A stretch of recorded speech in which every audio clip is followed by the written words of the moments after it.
सो Sami Zayn बन चुके हैं यहाँ पे number 1 contender for Drew McIntyre WWE championship. And इसके अलावा क्या कुछ रहा है आज के एसएनएमी के मैच कार्ड के रिजल्ट्स एंड कैसा इसने road to WrestleMania 42 and Royal Rumble को इंटरेस्टिंग काइंड ऑफ बनाया है, नहीं सभी के बारे में डिस्कस करेंगे इस वीडियो में। सो बिना किसी देरी के लेट्स स्टार्ट दी। सो आज से डब्ल्यूडब्ल्यूई का अगला एसएनएमी का शो एंड मेरे ख्याल से तो डब्ल्यूडब्ल्यूई को अवॉइड ही करना चाहिए किसी मेजर या बड़े पीएलई से पहले एसएनएमी के शो रखने को, बिकॉज ये काइंड ऑफ मोमेंटम ब्रेक कर देता है डब्ल्यूडब्ल्यूई का। एंड ऑब्वियसली रॉयल रंबल जैसे शो को मोमेंटम की ज़रूरत नहीं होती, बट दूसरे पीएलईज है यानी कि समर स्लैम, सर्वाइवर सीरीज़ या इससे जस्ट पहले एसएनएमी के शो रखने से काइंड ऑफ वो मोमेंटम या रोड ब्लॉक की तरह काम करता है शो। बट आज का शो तब भी काइंड ऑफ डिसेंट ही था। आज की शो की बात करें तो सबसे पहले जो शो का किक ऑफ होता है वो होता है from Jacob फाटू and Cody Rhodes के मैच से। एंड जैसे डब्ल्यूडब्ल्यूई ने स्टोरी लाइन बनाई हुई है कि जेकब फाटू ने सबसे पहले ड्रू मैकिंटायर को अटैक किया था। मैंने भी रिव्यू वीडियो में बोला था दैट कि ड्रू मैकिंटायर ही अब ऑब्वियस नाम लग रहा है behind the attack of Jacob फाटू, but वैसा भी कुछ डब्ल्यूडब्ल्यूई ने एंगल नहीं दिखाया, बिकॉज यहाँ पे काइंड ऑफ लग रहा है कि ड्रू मैकिंटायर बार बार कन्विंस कर रहे हैं जेकब फाटू को कि वो नहीं है behind the attack of Jacob फाटू। And kind of WWE में भी इसी स्टोरी लाइन को कंटिन्यू रखे कि जेकब फाटू के अटैक के पीछे जो रियल अटैकर है वो एंड ऑफ द फ्यूड में रिवील हो। एंड बहुत ज़्यादा यहाँ पे चांसेस लग रहे हैं दैट कि वो हो सकते हैं या तो कोडी रोड्स या रैंडी ऑर्टन, बट इसके बारे में करेंगे थोड़ी देर में बात इस वीडियो के। इस मैच की बात करें तो दोनों की पहले कमाल की एंट्रेंस हमें देखने को मिली। जेकब फाटू की काइंड ऑफ एंट्रेंस जैसे डब्ल्यूडब्ल्यूई ने दिखाया उनको पूरे बैक स्टेज से देन रिंग के अंदर तक, वो काइंड ऑफ कूल लगी। एंड देन यहाँ पे कोडी रोड्स अपनी एंट्रेंस करते हैं एंड कोडी रोड्स की एंट्रेंस जैसी फिनिश होती है, जैसी फिनिश होने वाली होती है, यहाँ पे जेकब फाटू उनको अटैक कर देते हैं। एंड मैच स्टार्ट होने से पहले यहाँ पे ब्रॉल काइंड ऑफ देखने को मिल जाती है हमें जेकब फाटू एंड कोडी रोड्स के बीच में। एंड ये मैच कभी शुरू ही नहीं होने दिया दोनों सुपरस्टार्स ने, बेल कभी रिंग ही नहीं हुई, एकदम क्योस वाला माहौल बना देते हैं। सिक्योरिटी गार्ड्स आ जाते हैं, उनको भी अटैक कर रहे होते हैं। एक कमाल की outside of the ring dive देखने को मिली हमें जेकब फाटू की तरफ से, जो कि पूरी सिक्योरिटी को क्लियर ऑफ कर देता है। देन हमें देखने को मिलता है दैट कि वो फैंस के तरफ लड़ते हैं, बैक स्टेज लड़ते हैं एंड इवन बैक स्टेज यहाँ पे अटैक भी कर देते हैं एक सिक्योरिटी गार्ड को जेकब फाटू। एंड देन हमें यहाँ पे कोडी रोड्स की तरफ से भी बियर से अटैक देखने को मिलता है जेकब फाटू को, एक फ़ैन बियर जब वो ले लेते हैं एंड देन वो जेकब फाटू के ऊपर डाल देते हैं। तो बिल्कुल ही एकदम क्योटिक यहाँ पे माहौल बनाया डब्ल्यूडब्ल्यूई ने, एंड जो कि काइंड ऑफ नीडेड भी था, बिकॉज इस मैच का जो भी रिजल्ट रहता काइंड ऑफ ये लेट डाउन नहीं करता दूसरे सुपरस्टार को अनलेस इसमें कोई इंटरफेरेंस हमें देखने को ना मिले या ना मिलती, बट ऐसा कुछ हुआ नहीं। एंड जैसे लग रहा था दैट कि इंटरफेरेंस हमें यहाँ पे देखने को मिलेगी, बट मैच ही नहीं शुरू हुआ तो इंटरफेरेंस भी हुई रिंग के बाहर, जब दोनों ही टॉप ऑफ द सीट के ऊपर लड़ रहे होते हैं, नीचे होते हैं 2 टेबल्स। तो यहाँ पे हमें इंटरफेरेंस देखने को मिलती है चैंपियन यानी कि ड्रू मैकिंटायर की। एंड देन सबसे पहले वो पुश करते हैं जेकब फाटू को थ्रू द टेबल एंड एक पावर बॉम्ब हिट कर देते हैं उस दूसरे टेबल की साइड कोडी रोड्स को। एंड यहाँ पे काइंड ऑफ एक बोल्ड स्टेटमेंट बनाई है डब्ल्यूडब्ल्यूई ने या दी है दैट कि ड्रू मैकिंटायर को डब्ल्यूडब्ल्यूई इतना वीक नहीं दिखाएगी, जो कि नीडेड भी था, बिकॉज 1-2 वीक से ऐसे लग रहा था कि वो बचने की कोशिश कर रहे हैं जेकब फाटू से बार बार। अगर वो अटैकर नहीं है तो वो कन्फ्रंट भी कर सकते थे जेकब फाटू को दैट कि मैंने अटैक नहीं किया, तो काइंड ऑफ वो वीक दिखा रही थी डब्ल्यूडब्ल्यूई रिसेंट वीक्स में ड्रू मैकिंटायर को। बट यहाँ पे भी उन्होंने एक अच्छी स्टेटमेंट या डब्ल्यूडब्ल्यूई ने अच्छी स्टेटमेंट दी ड्रू मैकिंटायर के थ्रू, उनको मैटर नहीं करता कि कौन भी उनकी चैंपियनशिप के लिए आए। एंड काइंड ऑफ उनको एक टफ चैंपियन दिखाया है कि वो हमेशा बचने की नहीं देखता है, देन वो बाउंस बैक भी कर सकता है। एंड वो काइंड ऑफ टफ दिखाया थोड़ा चैंपियन को, जो कि नीडेड भी था। एंड ये नो DQ में ही मैच एंड हो जाता है, जो कि कभी स्टार्ट ही नहीं हुआ। एंड यहाँ पे डब्ल्यूडब्ल्यूई में भी अब ट्रिपल थ्रेट की तरफ जा सकती है, बट ऑब्वियसली नंबर 1 कंटेंडर हमको मिल चुका है फॉर रॉयल रंबल। तो यहाँ पे काइंड ऑफ देखना इंटरेस्टिंग होगा कि डब्ल्यूडब्ल्यूई एक सिंगल्स मैच रखती है जेकब फाटू या सोलो सिकोआ का, या इनके बीच हमें कोई एक कमाल का सीक्वेंस देखने को मिले रॉयल रंबल में, तो वो भी इंटरेस्टिंग होगा। काइंड ऑफ अगले मैच की बात करते हैं जो कि था for the women's world tag team championship. And यहाँ पे हमें नंबर 1 कंटेंडर पहले मिल चुके थे स्मैकडाउन के एपिसोड में, तो यहाँ पे डब्ल्यूडब्ल्यूई का ये मैच रखने का वैसे भी सेंस बना नहीं, बिकॉज आपने नंबर 1 कंटेंडर पहले ही अनाउंस कर दिया है। बट इस मैच में डब्ल्यूडब्ल्यूई ने जैसे फैंस की एक्सपेक्टेशन थी, एंड सबसे पहले तो जो आज का क्राउड था वो बहुत ज़्यादा ही बेटर था स्मैकडाउन के क्राउड के कंपैरिजन में, जो कि ऑब्वियसली सेम एरिना से हो रही थी मॉन्ट्रियल कनाडा से। बट आज का क्राउड बहुत ज़्यादा लाउड था as compared to the SmackDown या अदर एसएनएमई के क्राउड। तो kudos to the crowd also बहुत ही कमाल का ही क्राउड लगा मेरे को। एंड यहाँ पे मैच भी कमाल का था, उतनी एक्सपेक्टेशन लगाई नहीं थी फैंस, बहुत से कमाल के स्पॉट्स हमें देखने को मिले। एंड ये अगेन वैसे मैचेस होते हैं जो कि आप अगर बैठ के देखोगे तो आपको ज़्यादा यहाँ पे बेटर चीज़ें पता लगेंगी। एंड ऑब्वियसली ब्रेक डाउन करना तो मेरा काम नहीं है, रिव्यू देना है कि कैसे मैच लगा मेरे को। तो ऑब्वियसली कमाल के हाई फ्लाइंग मूव्स हमें यहाँ पे देखने को मिले। तो स्काई की तरफ से वो मून सॉल्ट जो हिट करती है वहाँ पे किकआउट हमें देखने को मिला लिव मॉर्गन की तरफ से। बट यहाँ पे एंडिंग की बात करें तो जब अपना फिनिशर लगा देती हैं यूएस स्काई, देन यहाँ पे पुल ऑफ कर देती है या उनका पैर खींच देती हैं रकेल रॉड्रिगेज, जिसकी वजह से रिया रिप्ली कर जाती है रेफरी के ऊपर। तो यहाँ पे रेफरी हो जाता है नॉकड आउट। एंड यहाँ पे रकेल रॉड्रिगेज को भी काइंड ऑफ स्ट्रॉन्ग दिखा रही है डब्ल्यूडब्ल्यूई रिसेंट वीक्स में या रिसेंट मंथ्स में, उनकी बुकिंग में भी थोड़ी इंप्रूवमेंट हमें देखने को मिली है। एंड काइंड ऑफ वो भी थ्रेड बन चुकी हैं या वो भी लाइन में आ चुकी हैं for the next WWE women's championship वाली पिक्चर में।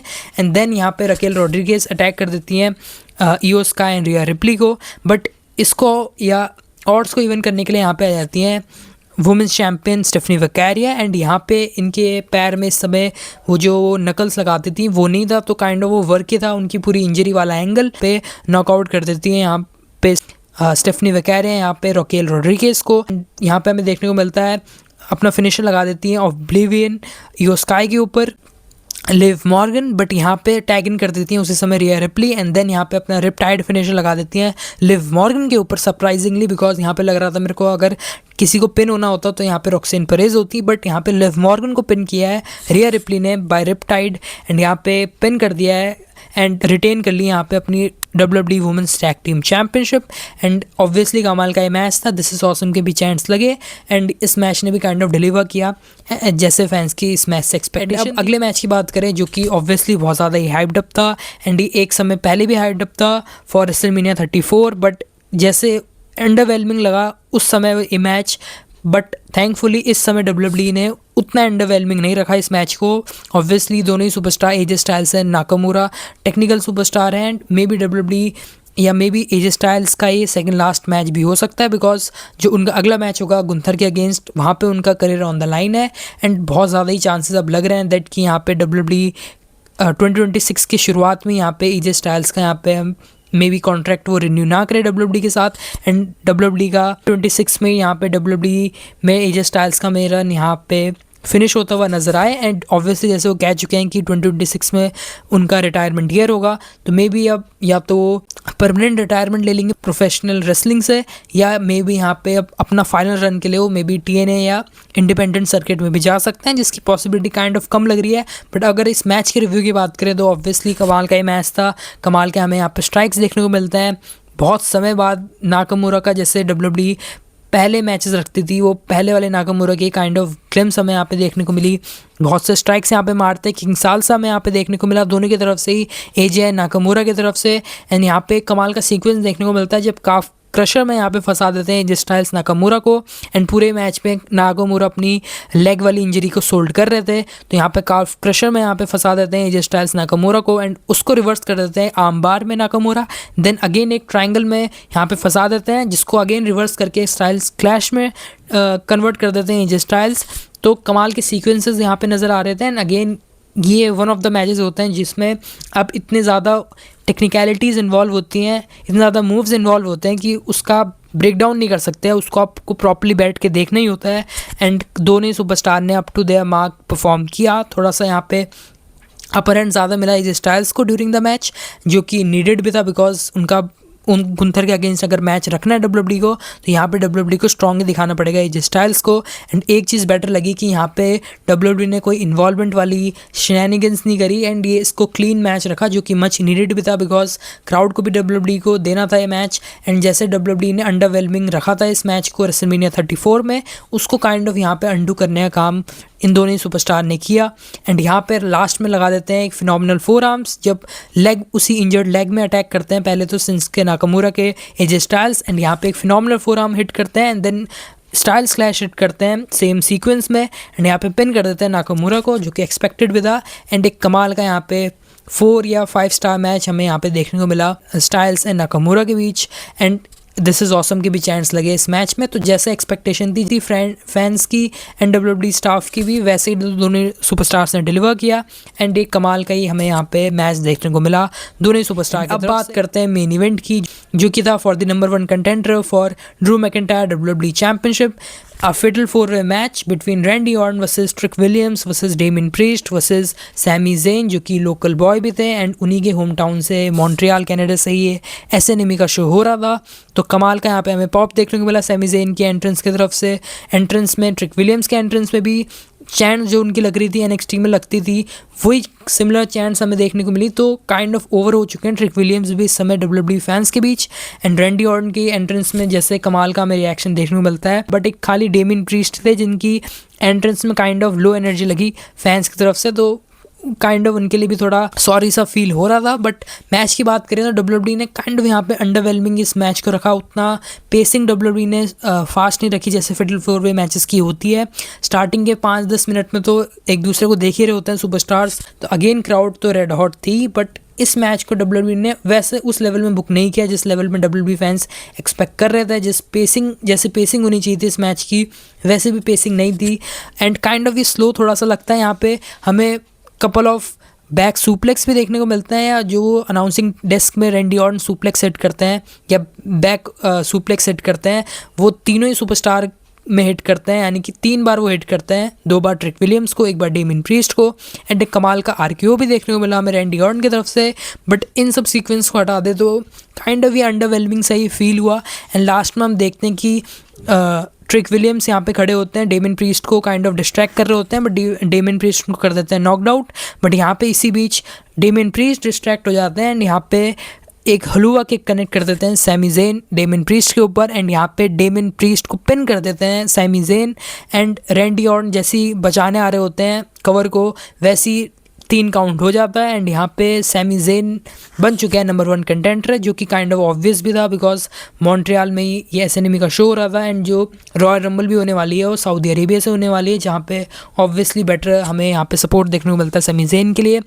थोड़े चांसेस लगे थे कि रैंडी ऑर्टन भी हो सकते हैं मे बी ड्रू मैकिंटायर के लिए नंबर 1 कंटेंडर, बट WWE ने अगेन वही काम किया कि मेजर PLE से पहले किसी बड़े सुपरस्टार को ले आती है।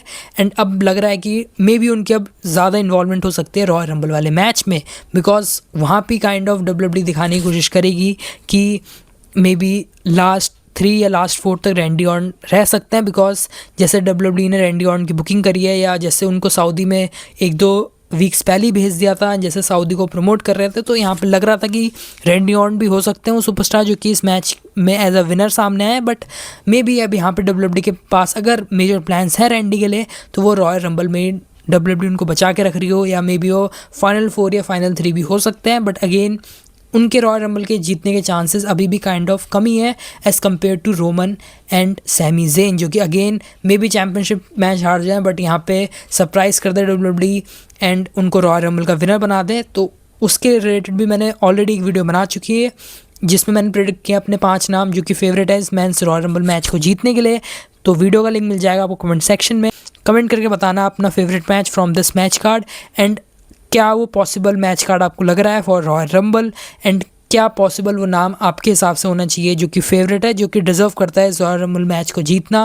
बिकॉज बहुत से यहाँ पे नाम आ रहे हैं, रोमन का नाम आ रहा है, कोडी का नाम आ रहा है, अगेन सैमी का नाम आ रहा है, रैंडी का नाम आ रहा है, एंड जो कमाल के रिटर्न्स आप एक्सपेक्ट कर सकते हैं रॉयल रंबल से। So do let me know in the comment box. And अगर आपको मेरी प्रेडिक्शन देखनी है रॉयल रंबल के लिए या मैंने किसको प्रेडिक्ट किया है for the winner of royal rumble, तो आप वीडियो चेक कर सकते हैं जो कि मैंने डिस्क्रिप्शन में डाल दिया। तब तक के लिए इस वीडियो में इतना ही। वीडियो पसंद है तो make sure to like the video and subscribe to my channel Russell academy.